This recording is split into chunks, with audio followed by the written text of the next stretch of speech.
Tigpamaba sa simbahan Katoliko sa Sugbo subling mitataw nga dili mahitabo nga mopaluyo ang simbahan ug mga kandidato. Siloan Merondina sa report. Sa politikanhong kalihukan sa nagpapili sa nasudnong piniliay, pipila sa mga alagad sa simbahan nakitaan nga misalmot sa kalihukan.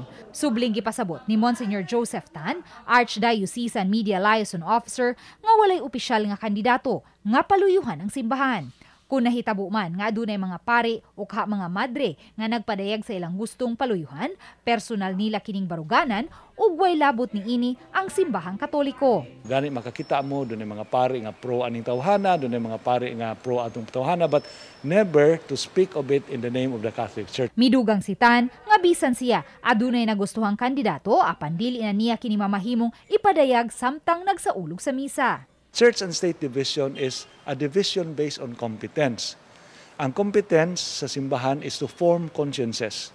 Therefore, it must not make political statements. Daan ang gipahibaw ni Arsobispo sa Sugbo Jose Palma nga dili mamahimong gamiton sa kaparian ang pulpito sa wali aron ipadayag ang mga kandidato nga ilang nagustuhan.